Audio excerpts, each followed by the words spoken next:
Merci d'être l'invité du jour sur Africa 24. L'Afrique est à l'honneur à l'UNESCO à Paris, en France. L'Organisation des Nations Unies pour l'éducation, la science et la culture consacre toute une semaine à l'agriculture du continent du 26 au 28 mai 2014. Monsieur Lazare Kizerbo, vous êtes le président du conseil d'orientation de l'Institut Afrique Monde, l'IAM, partenaire de cette semaine africaine donc, qui a lieu à l'UNESCO. Pourquoi d'abord une semaine africaine à l'UNESCO? Bonjour Jean-Célestin, merci. En fait, la semaine africaine à l'UNESCO, c'est l'expression de la commémoration du 25 mai, qui est le jour de l'Afrique, par la diaspora africaine en France. Et donc, c'est une semaine annuellement organisée par le groupe africain à l'UNESCO et les associations de la diaspora qui contribuent à cet événement. Alors, on l'a dit, l'Institut Afrique Monde, l'IAM, dont vous êtes le président du conseil d'orientation, est étroitement associé à cette semaine. Qu'est-ce qui justifie cette association? Alors, l'Institut Afrique Monde a été fondé à Paris en octobre 2013 et il s'inscrit un peu dans le suivi du manifeste du cinquantenaire qui avait été adopté au Bénin en 2013 lors du cinquantenaire des indépendances de l'Union africaine à la fin de l'année. Et il a été porté notamment par une personnalité très importante pour nous, Albert Tévé-Odjéré. Et dans ce manifeste, il était question de l'audace d'espérer. Et pour nous, l'Institut Afrique Monde, cela signifie que l'Afrique aujourd'hui doit s'appuyer sur le rôle qu'elle a joué dans l'histoire du monde pour aussi apporter quelque chose au monde. Il faut un renversement copernicien pour la génération émergente de l'Afrique, pour montrer que l'Afrique a reçu du monde, mais l'Afrique a beaucoup donné et elle donnera encore.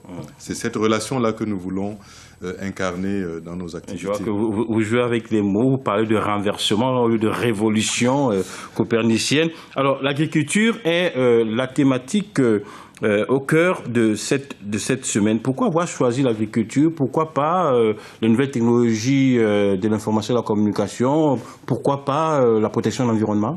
Non, nous n'avons pas choisi en tant que tel l'agriculture. Nous sommes liés donc à l'agenda et au mandat donné par l'Union africaine. Et l'Union africaine a décidé, à bon escient d'ailleurs, que 2014 serait l'année de l'agriculture. Vous savez qu'il existe toute une stratégie panafricaine qui est le programme détaillé pour le développement de l'agriculture africaine, qui a été adopté il y a une dizaine d'années par l'Union africaine. Et donc, nous sommes en phase en fait avec les orientations de l'Union africaine. Comment expliquer d'ailleurs que le continent africain, malgré son potentiel extraordinaire agricole, reste quand même un continent qui développe très peu finalement son agriculture? Écoutez, on voit la situation de l'agriculture africaine n'est que le reflet de la situation globale de l'Afrique. C'est une variante du paradoxe africain qui est que c'est un des continents les plus dotés, sinon le plus doté en ressources naturelles, mais dont le développement économique, social, etc. est totalement en deçà de ces potentialités. Donc je pense que ce qui est important de retenir aujourd'hui, c'est que les choses avancent. En tout cas, l'Union africaine s'est dotée d'une vision, d'un cadre pour développer l'Union africaine, pour mettre fin à la faim d'ici 25 ans sur le continent. Et c'est cette dynamique-là qui est importante. C'est-à-dire que l'Union africaine prend conscience du fait que l'Afrique est richement dotée en ressources agricoles, mais aussi en ressources minières, et que ce potentiel-là doit servir au développement endogène de l'Afrique. Mais c'est pas trop tôt quand même, hein? Écoutez, l'évolution de l'Afrique, elle est liée aussi à des contraintes. On ne faut pas toujours imputer la situation de l'Afrique aux contraintes, mais ces contraintes sont réelles.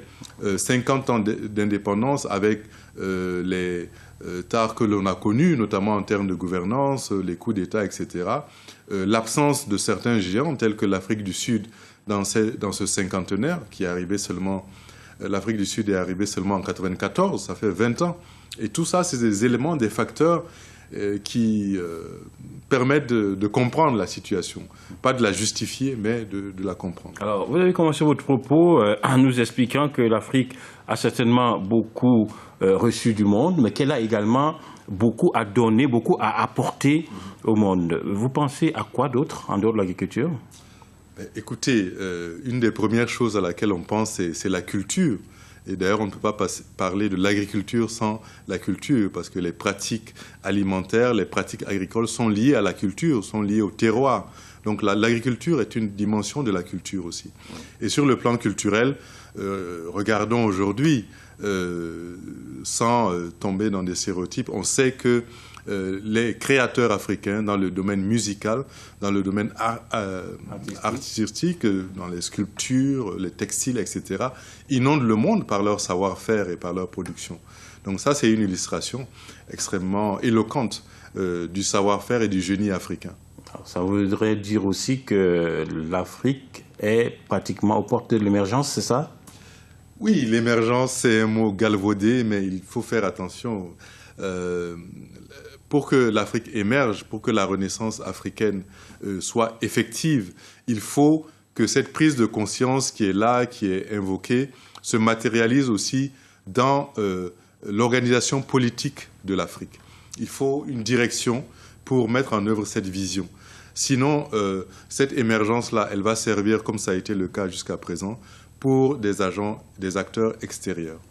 Merci beaucoup d'avoir répondu à nos questions, d'avoir été notre invité du jour, M. Lazare Kizerbo. Je rappelle que vous êtes donc le président du conseil d'orientation de l'Institut Afrique Monde, cet institut qui est partenaire, qui est associé à cette semaine que consacre l'UNESCO à l'Afrique, semaine africaine de l'UNESCO, qui débute donc ce 26 mai jusqu'au 28 mai avec énormément de conférences, de rencontres, de débats sur notre cher continent berceau de l'humanité. Restez sur notre chaîne, l'information continue sur Africa 24.